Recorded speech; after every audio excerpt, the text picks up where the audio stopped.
Hi again, everyone, and we are about to continue our Hamburg Mobile Summit live, and we have a next speaker connected, and let's say hi to Mariella. Hi, Mariella. How are you? Hi, I'm great. How are everybody? We are also good, and we can't wait to listen and watch your presentation. Are you ready? Yeah, absolutely. All right. Good luck. Keep it up. Thank you. Okay, so today I'll be speaking about the 10 must know tips for free to play game distribution. I've been 7 years in the Imperia Online company as a chief business development officer, and actually, our company is part of Steelfront Group for the past 2 years. And we are all together with Good Game, Bytro Labs, Simotronics, and many other studios that also have quite of experience with the distribution of free-to-play games, and we exchanged lots of know-how for the past 2 years. So I think I would have some great examples for you that would be interesting. Our partners are a lot. Most of the game portals that you've probably seen if you have your own free to play game, like Miniclip, Spiel Games, Gri Online, and others, won't be the main topic today because I think they're too ordinary and the ones that you will find first when you start to look for partners. So I would try to give you advice for some out of the box ideas. For me, the first tip is to start with strategic planning because it's always a good idea to see what exactly you want to achieve first and then to start your research because otherwise you would be a little bit lost. Of course, SWOT analysis is something that most of the people have done in their past. So I would just give an example with the pest analysis for Bulgaria, for example, for our company Imperia Online. Was important that we are part of the European Union, NATO, and this gave us lots of opportunities for European partnerships without taxes and too many complications to start contracts.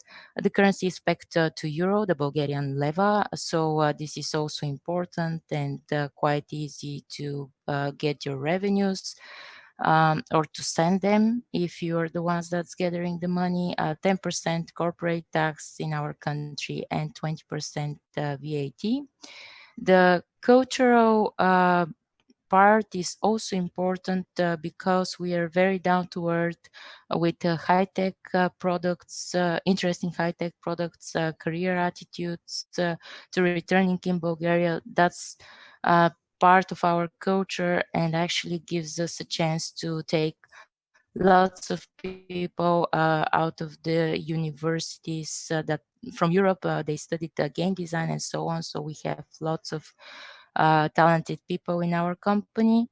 And of course, for us, it's quite important that we are the third with the third highest speed of internet in European Union, which gives us lots of opportunities for our free-to-play games that always need connection to the internet.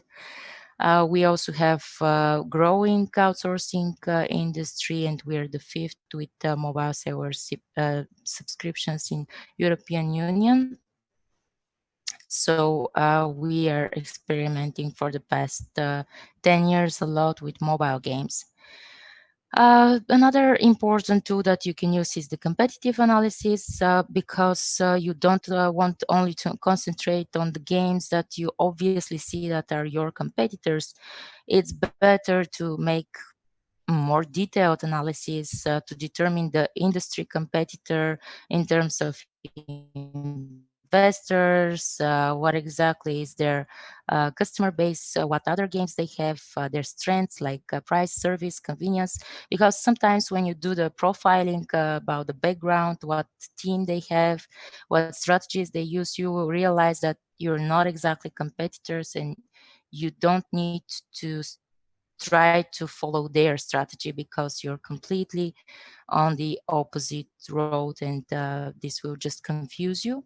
And this kind of profiling will actually give you the right results and see the real competitors. My second tip is to do a research using similar web. If you don't have a paid version, you can always use the top websites chart, and from there to go to a specific country which you decide it's important for you. Then check the company info through Google, LinkedIn, Wikipedia. Check it in all places, because sometimes it's not the latest one, or it's confusing from where exactly they're registered. Crunchbase is also a good idea to check the partners. Random from conferences, articles, social media groups, forums, whatever you can reach as a partner is always a good idea. And here, while we are doing the site check through websites like similar web per region or per country topic, we always strive to even contact news sites, uh, dating sites, all kinds of websites. I will give more tips on that, ideas, what kind of websites to be looking for. Also, ask your community managers if you have people that are constantly in contact with the users, with your players, because they also have ideas on where exactly they expect to find a new game, which is a good proposition. Only 5% of the new partners that you try to reach from the negotiations, actually, when you end up with a negotiation, it's also kind of hard, because out of thousands of contacts will end up as negotiations with NDA terms and so on. And from those 100 contacts, only 5 will be the ones that you will have a contract with. So be prepared for this kind of difficult road. The the third tip from my end is to find the right contacts, because that's how you won't waste that much time. Different organization levels have different questions. If you're a biz dev, go for the biz devs. You will be on the same level, asking the same kind of questions that you might happen even faster. Founders will want to have meetings with your founders. It will be kind of tricky to get that, slow communication and so on. They will also ask you financial kind of questions, which is also possible. Just sign an NDA first, have your template emails, but customize them with name, with exact questions, and try to have a call if they're not answering. Format your texts, spell check for any kinds of errors. That's kind of important, because sometimes if you're contacting them from a non English speaking country like Bulgaria, it's making a first impression. And send reminders in 3 or 5 business days. Try different communication channels. For example, when we were trying to reach YouTube channels, YouTubers, it was even easier to talk through Facebook, Instagram profiles, Twitter, but not exactly email. And even Discord. Yeah. So develop relationships with those partners and the people you want to have as partners. Have them in Skype, on your phone contact list, like know their birthdays. And my personal tip for sales is to keep your email box empty, because that's how you won't end up with too many tasks, or you will think that you have too many tasks. Actually, it's not like that. If you have them all ticked and in the right folder, you will feel that you're doing something. So the fourth tip is which business model to start using. I would always say try with non-paid opportunities. We have an affiliate system for small websites. We share revenue with them. Try all kinds of licensing distribution deals that are also on revenue share.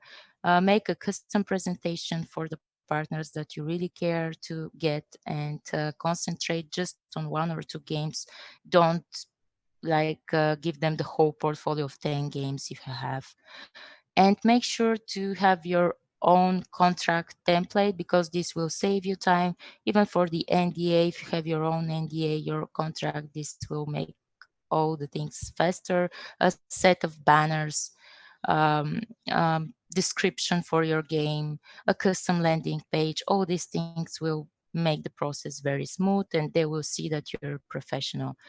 And gather information by asking a set of questions, your own questions, what kind of games they published till now, if they are successful, and so on. Um, don't let them just they to be asking the questions, and try to send, yeah, NDA first, like I mentioned, like 3 or 4 times. But since we are a public company, it's quite important for us. So try with media sites, like I mentioned, news sites, even blogs, all kinds of PR materials are also exposure for your game. You can always put a tracking link and see how many people came from those channels, and create your own blog if you have the capacity for this, because content is key these days, and you will make the difference. Social networks are one of the places where you will see that there is a game section, and Facebook is the obvious place that you all know. But if you want to reach the Russian speaking players, you can try Odnoklassniki, VKontakte. They're partners for more than 6 years with us. Dating sites, like I mentioned, this is my sixth tip. Go to Fotostrana for the Russian speaking Mamba.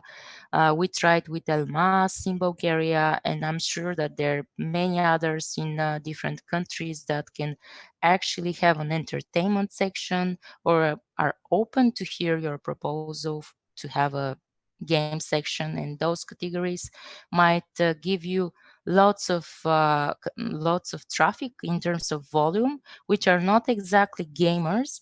But at the end of the day, the ones that are gamers will stay, and you will get the same kind of results in terms of revenue from the real players. Media sites, we work with ProSieben, which is Adspri Media now, Sanoma in Hungary, Grupa.net in Poland, and there are many, many others. Include in your research sports sites if your audience is male audience. If it's female, try with all kinds of blogs for different cosmetics and other out of the box ideas. Software sites are also interesting. Uh, I'm just trying right now to get more traffic from those, like Softonic, Legit Torrents, and all kinds of torrent sites, Soft32, and all kinds of downloaders which you have on your computer, and they actually have more than 10 games that can be proposed to new users. For example, some of them have the downloader pre-installed on the laptop. For the mobile games, there are all kinds of deals for pre-installments on Android phones, which is also a good source of traffic. And here, my 9 tip is all about the mobile games. Try with the third-party Android stores in different countries. For example, in Iran, it's a good market.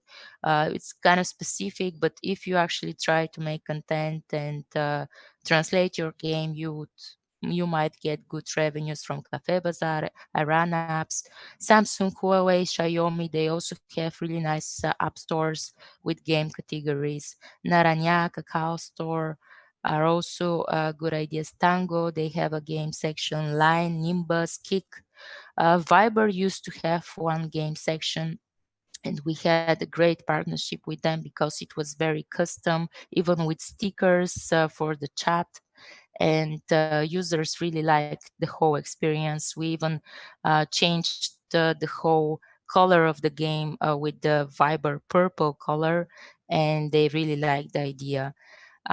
But yeah, this is not available right now. I'm just giving ideas on this. And telecoms, in your own country, in other countries, they actually not only offer SMS services of like promotion for your game through SMS, but also they can have an app for all users of this telecom where they can see weather, their bill, but they can also have an entertainment section, which is quite interesting. You can reach lots of people, not all of them gamers, but you can try this. We tried it in Bulgaria, and it was quite successful with one of the telecoms. So yeah, I already mentioned it. All kinds of pre-install deals with companies like Boostax and yeah, other competitors of this company. And my final tip is to start from your own country or region, like we always test in Bulgaria, in the Balkans, uh, because it's not that expensive. We know how to do it quickly in our own language, and it's a good experiment. Cultural diversification should be taken into consideration because you might get stuck in different communication with Arabic companies, for example. They would reply slowly, but then they would expect you to answer them really quickly, because this will mean that you're very serious about this relationship and that you want to be partners with them. After that, they can slow down again the communication, but they're the only ones that can slow down the communication, not you. So yeah, find the local partners or consultants if you feel that you can't do it on your own, you don't have your own biz devs, or you think that this will help you to do it faster. We did that in the Arabic market, and it turned out great because they knew all the ad networks and local partners that can help the game to be boosted faster. And when you enter a new market, try to combine the efforts with television advertisement, with the telecoms, like I mentioned, all kinds of different channels in 1 week, for example, plus Google, Apple featuring, if you can actually have that with your game in terms of statistics and what you have prepared. Influencers are also a new distribution channel. We are trying revenue share partnerships also with them. It's not necessary to go with a fixed payment. So do try actually first to ask about commission-based relationship with those influencers, YouTubers, Instagrammers, because sometimes they can really like your game. They can be fans. So this will save you money. And yeah, that were my 10 tips. Thank you. These are my contact details, and I'm here for questions. Thank you very much, Mariella. It was a great talk, and it's a very comprehensive guide to the game developers on how to promote their game and how to get their first success, and maybe even not first success in the market. Thank you. You're welcome. Yeah. So a quick question from our team here. So, from your own perspective, like you are talking a lot about partnerships with some companies, with media, with stuff. Um, mm, Sometimes it's getting very complicated for an internal team member in a game development company to evaluate like all the pros and cons of this or that potential partner. um, how do you feel it? What would you recommend to try and hire someone internally to like do all the marketing and stuff, or work with an agency?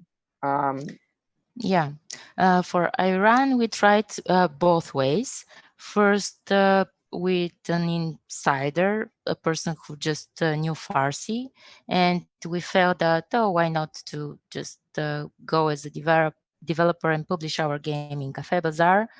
But actually, nothing happened in terms of featuring, lots of volume. Of course, some players came to our game, they liked it, they started playing, but not a huge audience. And we need in our strategic games lots of players to get involved, especially from one community, from one country, in order to start pay, to build be more loyal players in terms of months and years. And that's why we actually started researching who are the biggest publishers in Cafe Bazaar. We contacted the top three, and now we work with Medric, and the results are way better because they have contacts with the Cafe Bazaar um, account managers, and they know when is the best time to get featured, to boost it also with ad networks, and get the best out of it, not just campaigns that are not in the right timing. They also have in mind the national holidays, which we didn't have the capacity. We just had one person there, a whole company working on this. Thank you very much for the insight.